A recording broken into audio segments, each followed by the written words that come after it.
రాజమహేంద్రవరంలో కల్తీ పాలు త్రాగి 5గురు మృత్యువాత పడిన సంఘటనతో అటువంటి అవాంఛనీయ సంఘటనలు పునరావృతం కాకుండా కాకినాడ జిల్లాలో ఫుడ్ సేఫ్టీ అధికారులు చర్యలు చేపట్టాలని జనసేన పార్టీ దిశ కమిటీ సభ్యులు నందమూరి వీర వెంకట వినోద్, స్వాతి లక్ష్మి, సోనీ ఫ్లోరెన్స్ లు వినతి పత్రం అందజేశారు. కాకినాడ పైడవారి వీధిలో గల అసిస్టెంట్ ఫుడ్ కంట్రోలర్ కార్యాలయానికి జనసేన పార్టీ దిశ కమిటీ సభ్యులు నందమూరి వీర వెంకట వినోద్, స్వాతి లక్ష్మి, సోనీ ఫ్లోరెన్స్ లు అసిస్టెంట్ ఫుడ్ కంట్రోలర్ సుబ్బారావుకు వినతి పత్రం సమర్పించారు. ఈ సందర్భంగా సుబ్బారావు మాట్లాడుతూ తమ శాఖలో సిబ్బంది కొరత కారణంగా శాంపిల్స్ సేకరించలేకపోతున్నామని అన్నారు. దీనిపై దిశ కమిటీ సభ్యులు వినోద్, స్వాతి లక్ష్మిలు మాట్లాడుతూ కాకినాడ జిల్లాలో కూడా ఇటువంటి సంఘటనలు జరగకుండా అధికారులు చర్యలు చేపట్టాలన్నారు.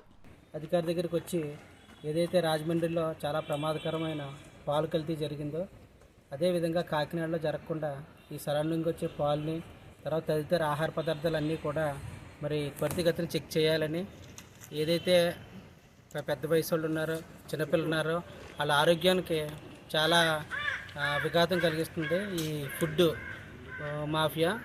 కంపల్సరీగా దాని మీద చర్యలు తీసుకోవాలని దిశ కమిటీ మెంబర్స్గా మా ఎంపీ గారి ఆదేశాల మేరకు దిశ కమిటీ మెంబర్ ముగ్గురు కూడా వచ్చి ఈరోజు రిప్రజెంటేషన్ ఇవ్వడం జరిగింది. ఫుడ్ ఆఫీసర్లు కూడా మాకు స్టాఫ్ తక్కువగా ఉన్నారు, కంపల్సరీగా చేస్తామని అన్నారు. ఏదైతే ఈ వాహనం ఉందో ఆ వాహనాన్ని కూడా మరి ఉపయోగించి ఫుడ్ శాంపిల్స్ తీయడానికి చాలా ఉపయోగపడుతుంది, దాన్ని కూడా వినియోగించాలని కోరుతాం. చెప్పండి.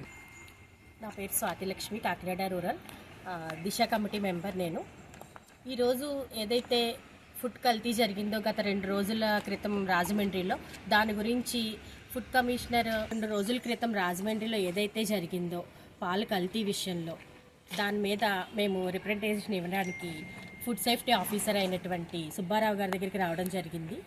అసలు పాలు అనేవి కల్తీ అన్నది ఎలా జరిగింది అన్న దాని గురించి మాట్లాడి రాజమండ్రిలోనే కాకుండా కాకినాడలో కూడా ఇలాంటి కల్తీ జరగకుండా చూసుకునే చర్యలు తీసుకోమని చెప్పడం అయితే జరిగింది. ఒక పాలు ఒక్కటే కాదు, పళ్ళు, ఆహార పదార్థాలు ఏవైతే ఉన్నాయో మాంసము, చేపలు, గుడ్లు, ఇలా చాలా వరకు మనం తినే ప్రతిదీ కూడా కల్తీ జరుగుతుంది.